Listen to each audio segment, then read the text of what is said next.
Now, it's been reported that Republican political strategists are salivating over what they see as massive missteps by the Democrats during President Trump's State of the Union address. And they see some of these moments being used in election ads, CJ. One strategist wrote Trump just orchestrated a great midterm ad, stand if you care about American citizens over illegal aliens, and all the Democrats sat. CJ, the Republicans are going to need all the help they can get. The ruling party doesn't normally do too well in midterms. You're exactly right. We're going to need a little bit of a Hail Mary, but the Democrats seem hell bent on fumbling, what history is basically giving them all wrapped up and with a nice bow and all. The president made a very simple statement again that should have had everyone in that room on their feet, that the American people should be put ahead of illegal aliens. They can even concede that. And so whenever we have this argument that's back and forth behind which constituency do Democrats care more about, American citizens or illegal aliens, this clip will run on repeat in the minds of the American people, and rightfully so. The Democrats have shown us who they are. It's long past due for us to finally believe them. Now, you've had a look at the Democrats' State of the Union response. What were the key messages to come out of that other than we hate Donald Trump? It was bland. It was tired. It was the same recycled lines that we've heard for far too long from this party. No new bold ideas, no new words of action, but just, again, we hate Donald Trump. That's not what the American people care about. They care about how you're going to make their lives actually better. President Trump talked about how he's done just that. As he said, the State of the Union is indeed strong. It will continue to be strong because of the president's actions to make America affordable again, to secure our border, to keep America's place on the world stage at a place of supremacy, and he'll continue to do so. It doesn't matter how much grandstanding, filibustering, or how angry it makes the left. This president was given a mandate. He still enjoys that mandate, and he's going to continue to do all that he can to keep America great.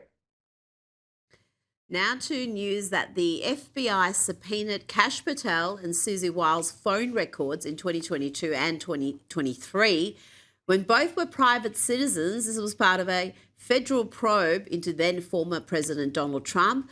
Cash Patel, who is now the director of the FBI, said it is outrageous and deeply alarming that the previous FBI leadership secretly subpoenaed my own phone records along with those of now White House Chief of Staff Susie Wiles, using flimsy pretexts and burying the entire process in prohibited case files designed to evade all oversight. And I think that's really the point there.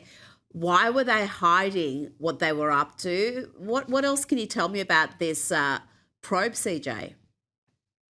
Well, this is just the latest example of the overt weaponization of government against half of America that occurred under President Joe Biden's administration. And we learn more and more about it almost every single day. But I gotta tell you, Rita, I'm past the point of outrage. We need people to actually be held accountable. We need people in handcuffs. That's the only way these people will learn to never do this again. So I'm tired of the strongly worded statements. I'm tired of the strongly worded tweets. Let's actually follow this up with a real investigation that's going to lead to real accountability and real justice, because this has no business happening in a free country like the United States of America.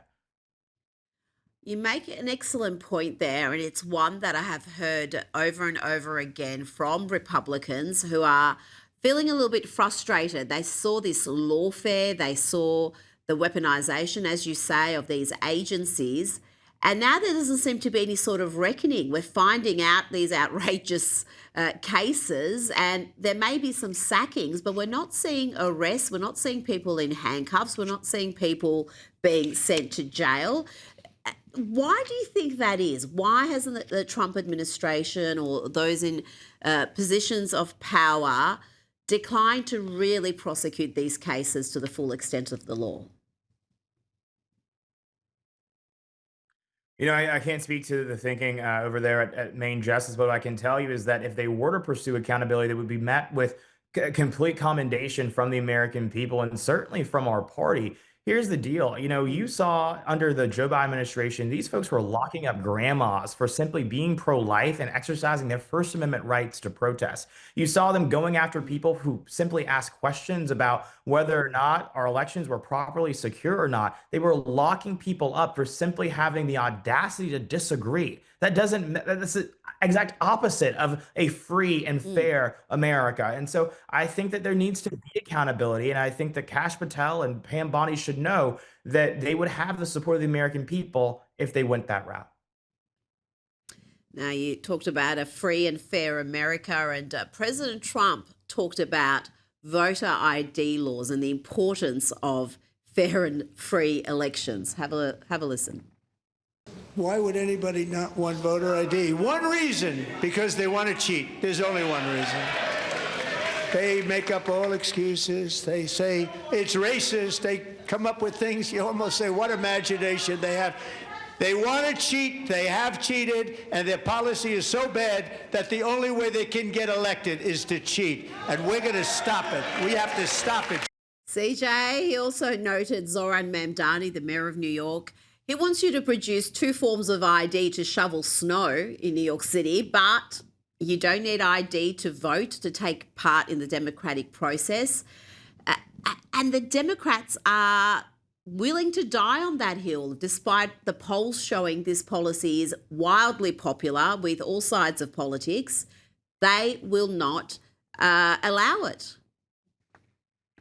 Yeah, because they would rather cheat to win. The president was absolutely right there. More than 80% of the American people support the America Act, which would do a simple thing that we all probably agree just makes sense, that you should require ID to vote in our elections. If you are required to show an ID to buy a shot of tequila, if you're required to show an ID to check out a library book, then you should certainly be required to show an ID to participate in our democracy, right? For a long time, it was so interesting to me because in 2016, all the Democrats cared about was election integrity. But when it came to 2020, they all of a sudden did not care anymore. And now they couldn't even be bothered to even discuss the issue. Now they're trying to gaslight the American people to believing that people that look like me, members of the Black community, aren't even smart enough to get an ID. Now that is just beyond the pale.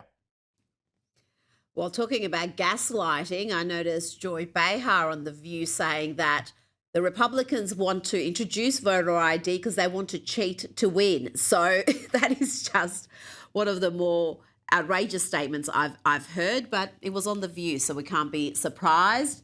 CJ, it's been an absolute pleasure. Thanks for your time tonight. Always good to see you.